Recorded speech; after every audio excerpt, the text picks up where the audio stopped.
The day before the track and field competition, my sister and my fiancé teamed up to make sure my stepbrother would win the championship. The two of them broke my leg together to stop me from attending the competition. From that moment on, I was completely done with them. I bought a plane ticket and left the country. I deleted all my social media accounts, changed my contact information, and even my name, disappearing without a trace. Even years later, I returned to my home country and appeared at a charity auction. When my sister saw me, shock flashed across her eyes. "You're not dead, so just because of a broken leg, you stayed mad at us for 7 years." My former fiancé froze for a moment, then gave me a warning look. "Leo doesn't know anything, don't pick on him." Leo, my stepbrother, my father's illegitimate son raised outside the family.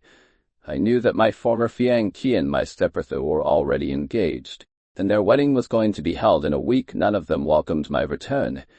But I didn't come back to fight my stepbrother for attention. I came back to accompany my wife to her grandfather's 80th birthday celebration. The plane landed, and the familiar air surged into my nose. 7 years had passed. The city I once knew like the back of my hand had changed so much that even the airport's expansion made it unrecognizable to me. People change, places change, such is life. "Sir," I came back to myself. It was Beatrice's assistant. She took my suitcase and bowed slightly. "A private car has been arranged for you. The charity auction you're attending starts in hours. Would you like to rest at the hotel first or head straight there?" "Go straight there." When I arrived at the auction venue, I told the assistant to leave first and walked in alone. There weren't many guests yet. I found a seat, sat down, and casually flipped through the catalog of auction items. My gaze finally stopped on an emerald necklace. It was one of my late mother's creations and also the reason I came this time while I was lost in thought. A hesitant, trembling voice sounded above me. "Julian?" I looked up and met a pair of reddened eyes. It was Eleanor.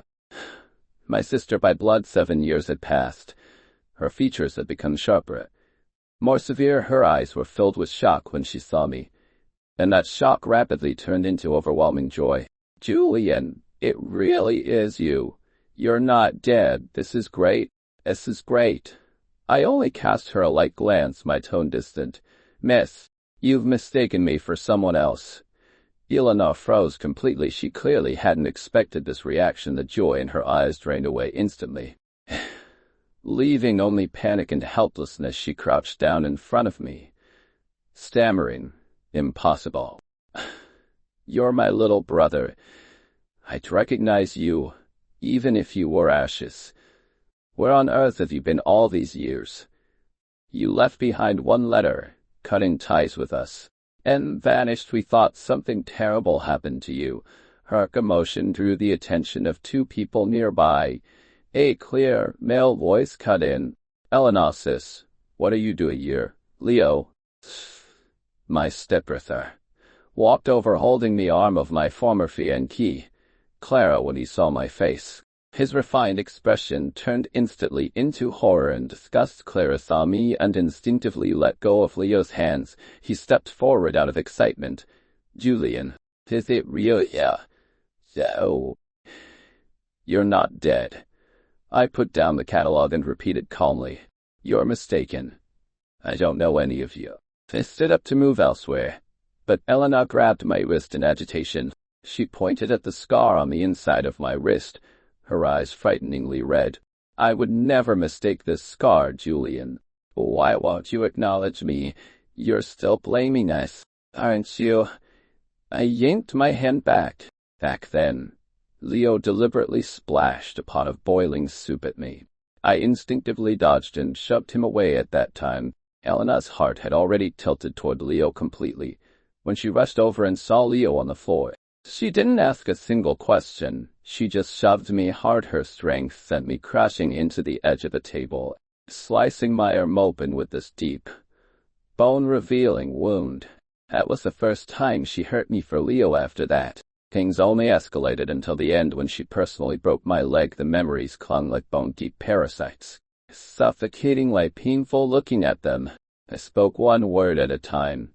The Julian Vance you're talking about died 7 years ago. I have nothing to do with any of you. With that, I raised my voice and called a nearby staff member. Please remove these people. They're harassing me. The staff stepped forward to persuade them to leave, and both Elena's and Clara's faces turned extremely unpleasant during the standoff. The auction officially began, perhaps afraid of making an ugly scene. They eventually held themselves back and sat a few rows away from me soon. My mother's necklace was brought on stage. The starting price is 1 million. Diana looked at the necklace, emotion surging visibly in her eyes. She moved over and leaned in toward me, lowering her voice. Julian, I recognize it. This is Mom's necklace. I know you must have come for it. So did I. She seemed to be trying to ease the situation in this roundabout way, her tone carrying a hint of flattery. If you want it, I can buy it for you. Keep it with you. Mom would be happy. As she spoke, she lifted her paddle. 3 million. I looked at her, suddenly feeling the whole thing was utterly laughable. My mother's belongings, I would reclaim them myself. I had no need for the so-called gracious gesture of someone who forgave the person responsible for my mother's death. No need. I raised my paddle. My mother's things I'll buy on my own. They don't need anyone else's help. 5 million. Elena Vance frowned tightly. Julian, I'm your sister. Why are you still holding a grudge? You've been struggling outside all these years. Do you even have that much money? Miss Vance, you must be joking. I've been alone for years. Where would I get a sister? As for the necklace, Miss Vance, don't trouble yourself. You, her face flushed with restrained anger, but she still forced herself to hold back. Sitting beside her, Leo Vance raised his paddle as well. Since Big Brother wants it, let's just bid for it and give it to him. He's been outside so many years, he's probably never even seen this much money. Let him broaden his horizons. 8 million. He was raising the price on Elena's behalf and also showing off to me. Elena sighed, her tone filled with the helpless indulgence of someone spoiling a favorite child. Stop being stubborn, let me buy it for you. Think of it as me making up to you, all right? Clara looked at me, her eyes complicated. Julian, don't make trouble. We know life hasn't been easy for you out there. One sentence after another, as if convinced that I was still the pitiful creature who needed the Vance family to survive. I raised my paddle again. 10 million. That's enough. I'll buy it for you, Elena said, lifting her paddle once more. Tired of the pointless back and forth, I simply spoke a number. 100 million. The entire hall fell silent at once. Everyone was stunned by the astronomical figure. This price had long exceeded the value of the piece itself. Leo tightened his grip on the paddle but didn't raise it again. He knew this number was far beyond anything he could afford. A flash of anger appeared in Elena's eyes, but eventually it turned into a sigh. Fine, have it your way. The auctioneer brought down the gavel. A staff member approached with a polite smile. Elena immediately took out her black and gold card and handed it over. Put it on my card. I handed over my own card before she could. Charge mine. I also gave an address, and please have it delivered directly there. With that, they didn't spare them another glance amid the stunned reactions of everyone present. I stood up and left the hall straight away, walking out of the auction hall. I was just about to call my assistant when a figure blocked my path. It was Clara. She had actually shaken off Leo and Elena and chased after me alone. She reached out, trying to grab me. Julian, where have you been all these years? Why did you only come back now? I missed you. I instinctively stepped back. From the corner of my eye, I caught sight of Leo hiding in the shadows not far away, staring at us like a predator, but Clara didn't notice him. She kept moving forward, even spraying her arms as if to embrace me. Julian, before she could get close, Leo came charging out with a furious roar. Didn't you say you were going to the restroom? What are you doing here? He grabbed Clara with a death grip, glaring at me with an expression that could tear me apart. I just came out to get some air. Clara pulled her hand back in panic, explaining vaguely, but Leo didn't believe a word of it. He turned to me, gritting his teeth as he snapped. Did you call her out here, Julian? Let me tell you, Clara and I are engaged. And we're getting married next week. I know you two were involved before, but she's my fiancée now. She's mine. Gee, just like your dead mother cheaping. Oh, I know how to steal a bonds to others. Smack. The crisp sound cut sharply through the silent night. I slapped Clara across the face hard. She was stunned. Leo was stunned, then I raised my hand again and slapped Leo just as fiercely. I have zero interest in your pathetic drama. I looked at Clara coldly. You chased after me. You caused this whole mess, where I ended up getting attacked by a mad dog. That slap. You earned it. Shaking out my numb hand, I turned to Leo. And you? Rest assured, I have no interest in leftovers that someone else tossed away. As I spoke, I lifted my left hand and showed them the dazzling diamond ring on my ring finger. Take a good look. I'm already married. My wife is 1,000 times better than a woman like Clara. Someone like her, give her to me for free and I'd still think she's filthy well. Unlike you, I don't go around eating scraps from someone else's plate, and if I ever hear you insult my mother again, I'll kill you. Before either of them could react, my assistant had already rushed over and escorted me into the car back to the hotel after I had just finished washing up. My wife Beatrice called. Was everything smooth today? Very smooth. I got it, I replied softly. That's good, she paused, then added.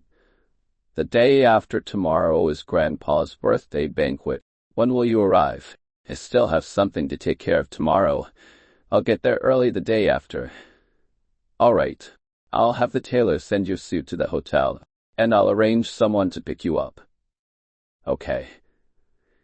A few simple sentences plus the video she sent of our daughter Sophie, and the darkness in my chest finally eased. The next day was my mother's death anniversary, holding a bouquet of her favorite white lilies. I went alone to the cemetery on the outskirts of the city. When I arrived, there was already a fresh bundle of lilies placed before the tombstone. Seeing me staring at the flowers, the staff explained, "Oh, these were delivered by a Mr. Vance. He sends someone every year, so we've never seen him come in person." Mr. Vance? Yes. I think his name was Arthur Vance. Arthur Vance? My biological father, truly disgusting in his hypocrisy. If he really loved my mother so much, why did he bring home his mistress and illegitimate son, pushing her step by step toward death? I threw the lilies aside into a nearby trash bin and replaced them with mine. Mom, I'm back. Footsteps sounded behind me. I didn't need to turn around to know who it was. Julian. Helena stood not far away, holding a bouquet identical to mine. Her gaze landed on the tombstone. A moment passed before she spoke hoarsely. Mom's death, it wasn't entirely Leo's fault. You know, she had depression. She just couldn't get past it. It has been so many years. You should let it go. My heart clenched as if an invisible hand had gripped it tightly, squeezing out every breath. Yes, my mother did have depression, but her illness spiraled out of control the day Arthur brought home the pregnant mistress and Leo, who was only a year younger than me. It was Arthur and Leo who drove her to death. After she died, I pushed all the blame onto Leo at the beginning. Elena had been on my side. She stayed with me, comforting me awkwardly, saying she would protect me, but Leo was just still there pretending. Whenever I pushed him away or snapped at him, Elena would just happen to witness it. In a single month, the way she looked at me changed completely. She began to believe that our mother died purely because of depression and that poor, innocent Leo had nothing to do with it, and I was just being irrational, venting anger, unable to accept seeing Leo do well. The balance in her heart tilted further and further until the day my leg was broken. I finally understood. In her heart, her real biological brother meant less than that pitiful, though-eyed stepbrother. Elena, I said softly, do you remember the day Mom passed? You helped me and told me you'd protect me, that you wouldn't let anyone hurt me again. She froze. What happened back then was my fault, she murmured, but 7 years have passed. Isn't it time to stop death? Mom wouldn't want to see us siblings like this. Siblings? I cut her off, turning to meet her eyes. The day you broke my leg with your own hands, I stopped having a sister. Yes, my leg was broken by Elena herself 7 years ago. The day before the World Athletics Championships, Elena and Clara called me to a warehouse. I thought they were going to encourage me after all. I had trained for 3 whole years for that competition, but the moment I stepped inside, they shoved me from behind before I could react. Elena grabbed a metal rod and brought it down on my leg. Julian, don't blame your sister. Leo was competing too. You suffered so much growing up outside. This is finally a chance to shine. Just give it to him. Clara followed up with another strike. Julian, if your leg breaks, you won't be able to run then. Leo can win the championship, don't you worry. I'll find the best doctor to fix your leg. Blow after blow, I passed out from the pain when I woke up in the hospital. My leg was wrapped in thick plaster. The doctor said the bones were shattered. I could never be an athlete again, so now, why pretend to care? Elena's face drained of color. I didn't. Enough. I cut her off. I don't want to talk about the past, but she grabbed me. Fine, then we won't talk about it. Dad, he misses you. He worries about you all the time. We're a family there. That's nothing that can't be resolved. Come home with me. I couldn't help but laugh as I met her evasive gaze. Do you believe what you're saying? If he really cared about me and Mom, he wouldn't have brought that mistress and her child home and driven Mom to suicide. He wouldn't have ignored me completely after you broke my leg. I'll find another place for Mom's ashes. I'm sure she wouldn't want to see you again. You. Her eyes reddened with anger.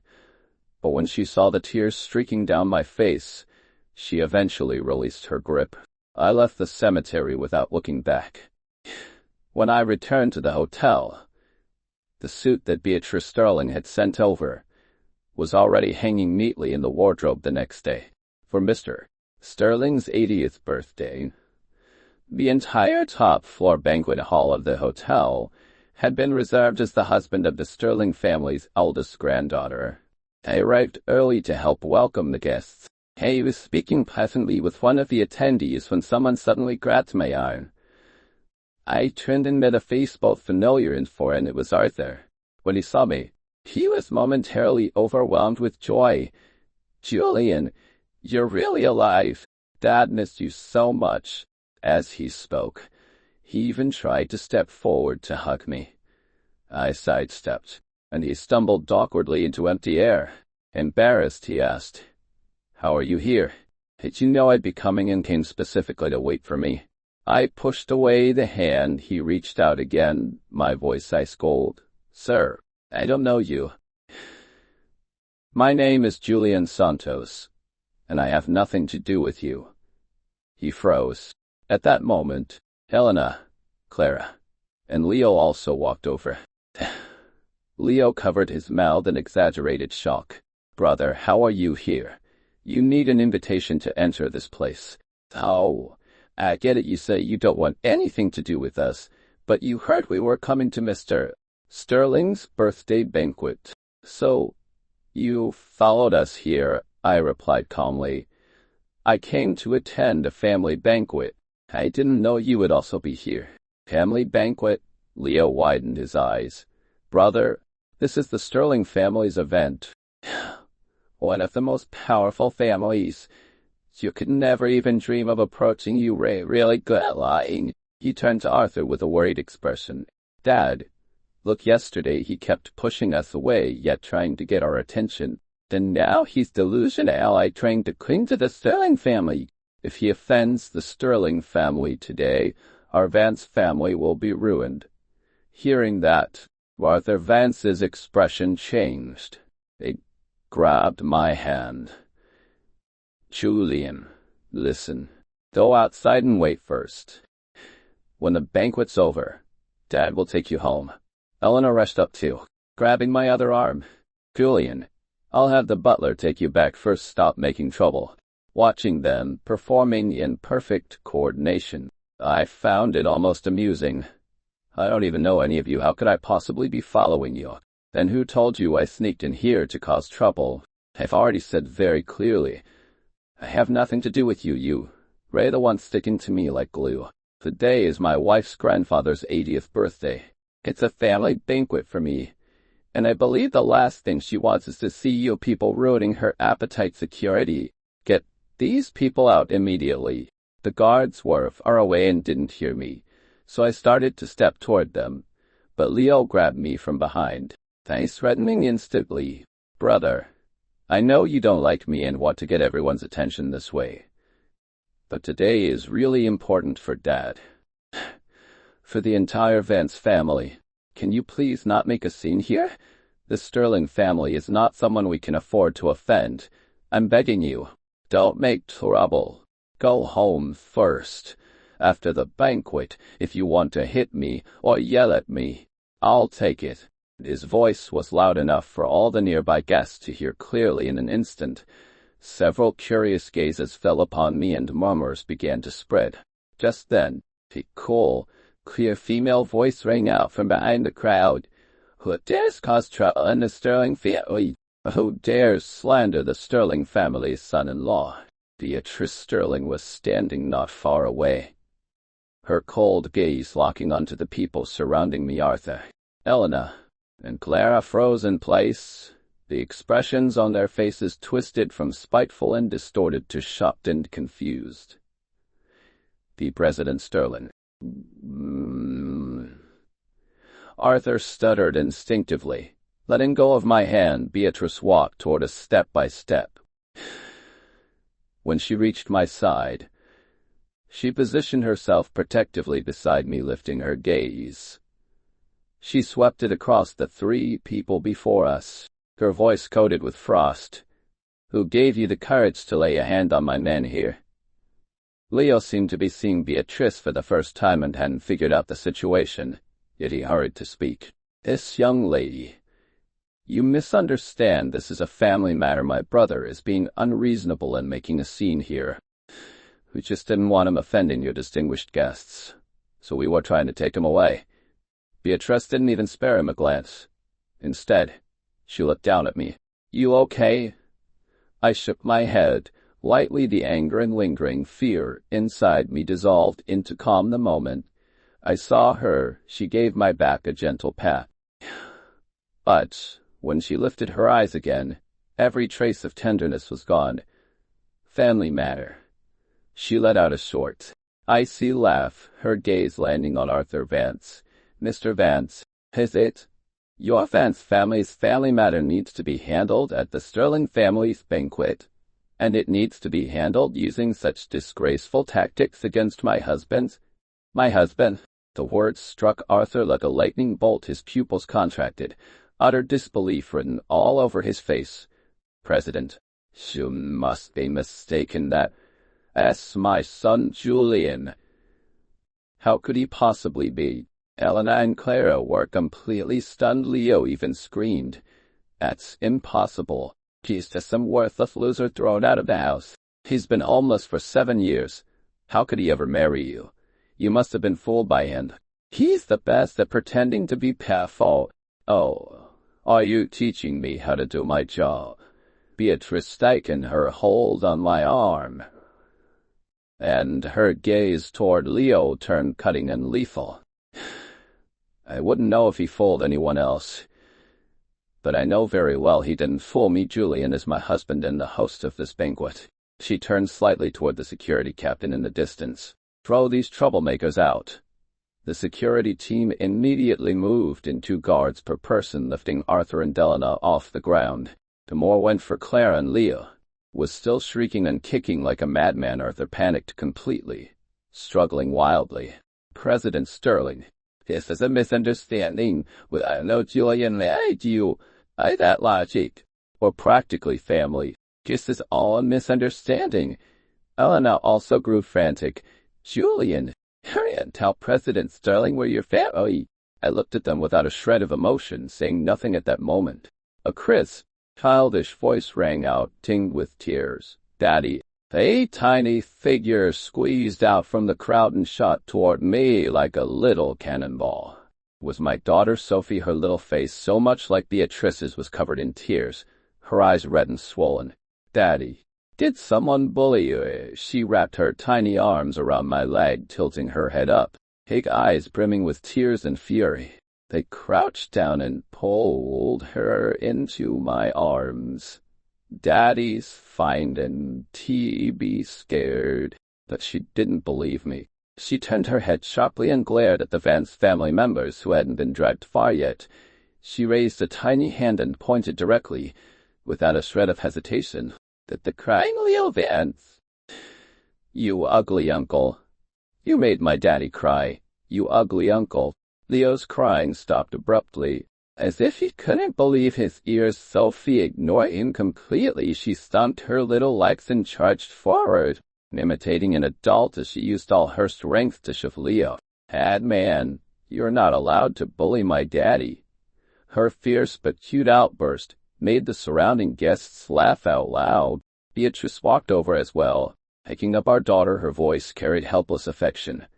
Sophie, girls shouldn't cry or throw tantrums all the time. Sophie wiped her face with the back of her hand, still puffing her cheeks angrily. As she glared at the group, Arthur looked at the suddenly appearing granddaughter and, after breaking free of the guards, spoke tentatively. Child, I'm your daddy's father. You should call me Grandpa. Sophie frowned deeply, staring at him with obvious disgust. You're lying. My daddy said he doesn't have a father. He jumped out from inside a rock. So, I don't have a grandpa either. You're just a big lying old man. The child's words, yet every sentence struck like a blade. Arthur shook with rage. He pointed at me, expression full of wounded righteousness.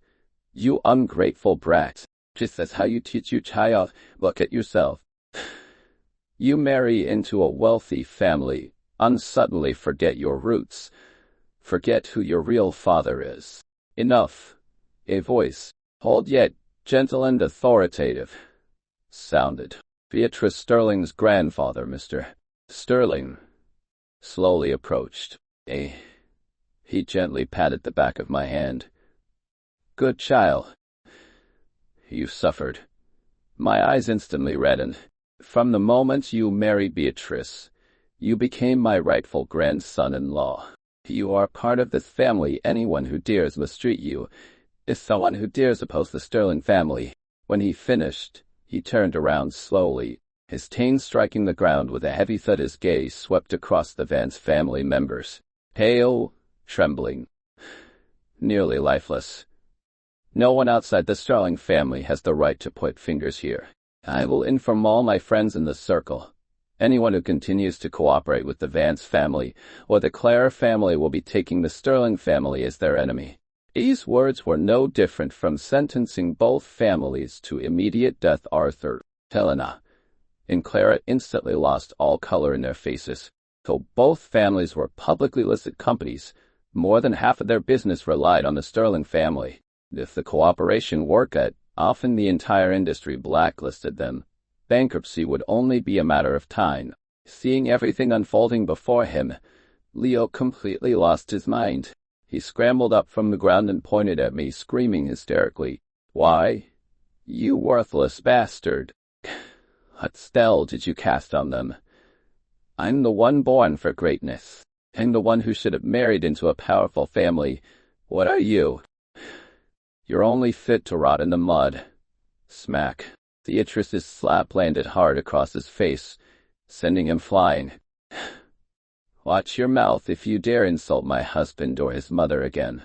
I promise you'll learn what it truly means to wish for death. At this point, Helena and Claire no longer cared about Leo. They were completely terrified. Claire rushed to me, begging Julian, please, beg President Sterling for mercy. For the sake of our childhood together, please plead with her. Please spare my family. Elena practically fell to her knees. Yes, Julian, for the sake of us being siblings. 7 years ago, I was wrong. I was horrible. I'll make it up to you. I'll break my own leg if you want. As long as it eases your anger. As long as you'll forgive. Before she could finish, Beatrice kicked both of them aside. You dare mention that leg? The killing intent in her eyes was almost tangible. Get out if I see you again. It won't just end with a broken leg. I promise I'll make you understand what it truly means to wish for death. Watching this pathetic farce in front of me, I felt no satisfaction, only exhaustion with just one look from me. Beatrice understood everything holding our daughter. She took my hand and we walked out of the banquet hall together back at the hotel. My phone was ringing nonstop like it had gone insane on the screen. As in Claire's names flashed alternately annoyed. I simply turned it off suddenly. The doorbell rang thinking it was hotel room service. I opened the door without much thought, but the person standing outside was actually Clara. Her face was haggard, dark circles under her eyes. Then she looked nothing like a wealthy princess anymore. Julian, I know I was wrong. Please talk to President Sterling and ask her to spare my family. Leaning against the door frame, I looked at her coldly. Clara, after all that has happened, do you still think a simple sorry is useful? 7 years ago, when you all broke my leg, why didn't you think about sparing me? She was rendered speechless, her face turned pale, then green, then white. After a moment, she suddenly switched to a look of deep affection. Julian, do you still love me? Is that why you're doing all this? Trying to get my attention? I know you still have me in your heart. You and Beatrice are just acting, right? I can call off my engagement with Leo right now, and we can go back to how we were before. I almost laughed from pure disbelief at her delusional nonsense. Tell me, Miss Clara, did you leave your brain at home? Do you even hear the garbage coming out of your mouth? Where did you get the confidence to think I'd still want trash like you? Beatrice and I are legally married. We even have a child, Ray, not even worthy of being compared to one of her toes. My merciless ridicule made her face burn bright red just then. At the end of the hallway, Leo came charging at us like a madman, his already swollen face twisted even more with jealousy and rage. Clara, so you are here. You said you were going to the company to handle the crisis. Why did you come crawling to this bastard? He lunged at Clara, grabbing and hitting her wildly. Clara, annoyed and irritated, shoved him away hard. Are you done? If it weren't for you, would things have turned out like this? If you hadn't gone crazy at the banquet, would our family be on the brink of bankruptcy? The two of them more like rabid dogs tearing at each other in the middle of the hotel corridor. Completely losing any shred of dignity, Leo was pushed to the floor. He suddenly lifted his head, as full of venom as he stared at me. Julian, what are you so proud of? You think you've won? I'm telling you. You'll never win against me. At least I still have a mother. And your mother? She's long dead. She died because my mom drove her to it. She was a loser who couldn't keep her man. What did you say? I glared at him. Fury burning in my eyes, Leo shrank back instinctively, frightened by my aura. But soon he went hysterical again and shouted recklessly. I said your mom was a useless loser who couldn't keep her man. My mom started getting in contact with her way back then, text by text, until she pushed her into depression, and she went to see her in person and drove her straight into suicide. Good, she deserved it. So, that's how it was. Good. Very good. Clenching the phone in my pocket, I continued asking, so you're admitting that your mother deliberately provoked mine, worsening her condition step by step until she killed herself? Leo didn't realize I was recording him. He only grew more arrogant. So what if I admit it? Got the ability to bring her back to bite me. Let me tell you, Folian, only winners deserve everything. You and your dead mom were losers from the start. Enough. I stopped the recording and put the phone away. Tomorrow I'll go to the Vance household to retrieve my mother's belongings and relocate her ashes as for you. Wait for the court summons. With that said, I didn't look at them again and shut the door behind me. The next day, I went to the Vance residence salon. The door was opened by Nicole, Leo's mother, now the so-called mistress turned lady of the house. She saw me, and a flicker of surprise flashed in her eyes before turning into smug contempt. Well, ack already. Where are my mother's belongings? I didn't bother with small talk. This was one of the main reasons I returned to the country. Besides attending Grandpa's 80th birthday, I came to retrieve my mother's ashes and all her possessions. Nicole leaned lazily against the door frame and let out a soft laugh. Oh, those stairs? We did a deep cleaning a few days ago. I thought they were unlucky, so I told the servants to throw everything in the backyard garbage pile. My fists clenched instantly. She watched me, her smile growing proud. What angry? It's just a dead woman's things we're threatening all the way back here for? Julian, even if you married into the Sterling family, what can you do to me? I'm the lady of the Vance house now, just like your useless mom. She obediently gave up her position as Mrs. Vance in the end. Didn't she? Honestly, I should thank her she hadn't been so weak and died early from being too fragile. Who knows how long Leo and I would have had to wait to enter this family. With every word she spoke, the hatred inside me deepened. I took out my phone and played the recording from last night right in front of her. Leo's voice, cold and vicious, echoed clearly, "Your mom is long dead." We pushed her step by step until she fell into depression. Nicole's smile froze instantly. Deliberately provoking, unmentally abusing someone with a psychiatric condition leading to suicide. Legally, that counts as indirect intentional homicide, so tell me, if I hand this recording to the police, will you and your precious son be spending the rest of your lives together in prison? You wouldn't dare, Nicole shrieked. I'm warning you. If you dare call the police, I'll drag you, your father, your sister, every one of you down with me. Great. I shrugged, utterly indifferent. My life isn't worth much if I can drag you and your precious son into hell with me. I'd consider it worthwhile as for those two. It glanced at Arthur and Elena. Do you think I still care?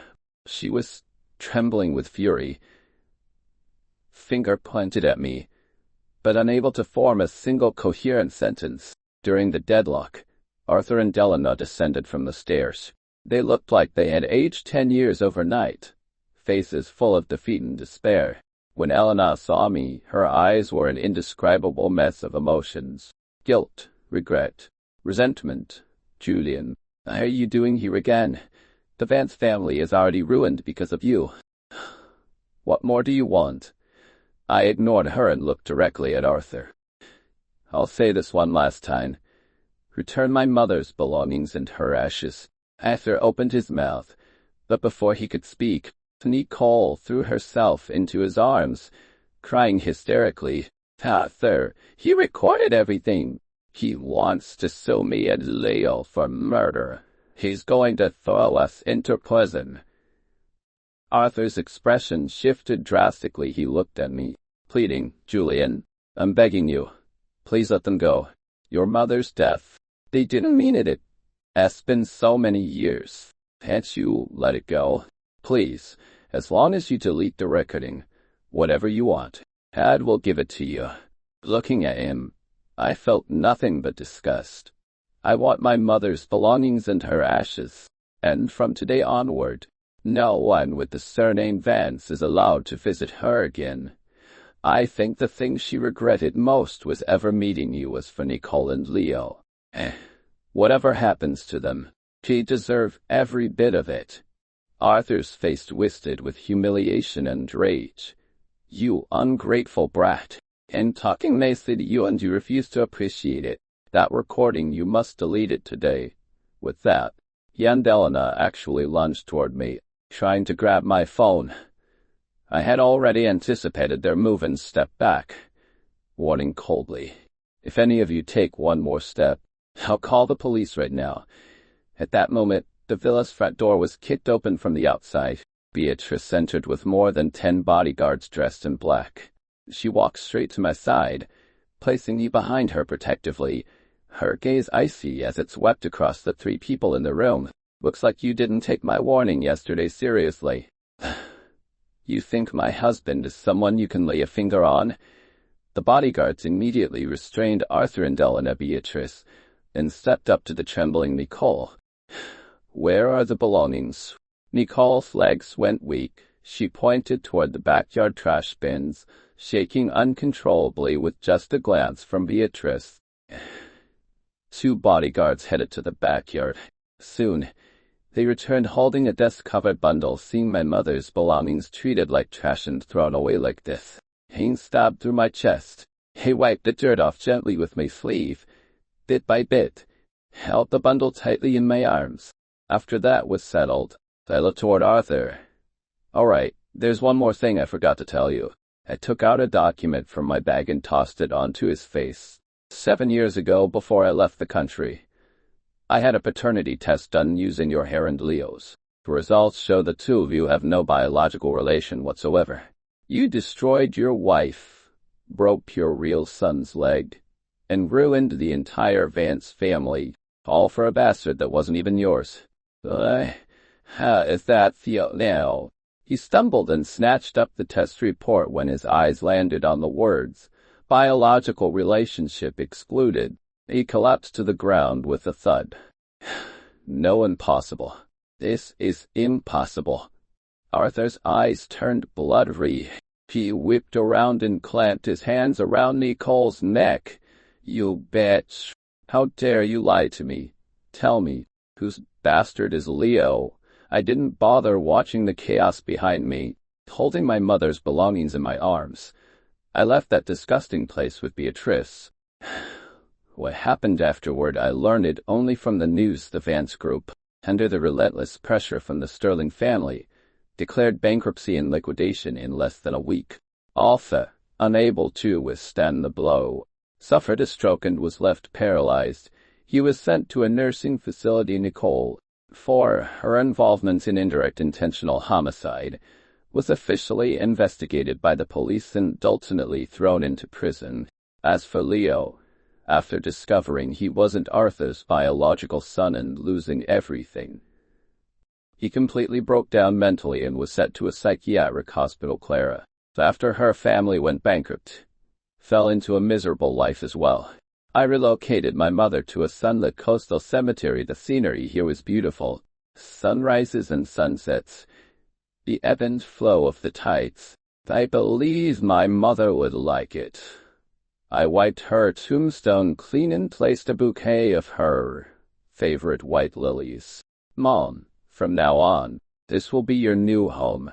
No one will disturb you ever again. Beatrice and Sophie stood quietly behind me. Sophie walked over, imitating my movements, and placed a tiny daisy before the tombstone. In her soft, childlike voice, she said, "Grandma, I'm Sophie Dawn. Worry. I'll protect Daddy together with Mommy from now on." And I finally couldn't hold it back anymore. Tears streamed down my face uncontrollably. I hugged Beatrice tightly, releasing the pain and resentment that had been buried in me for 7 years. That day we stayed by the sea for a long time, until the sunset turned the whole ocean golden. When I looked back, Sophie was not far away, smiling like a little angel. For the rest of my life, I have my loving wife and my adorable daughter, endless sunshine, a future full of hope.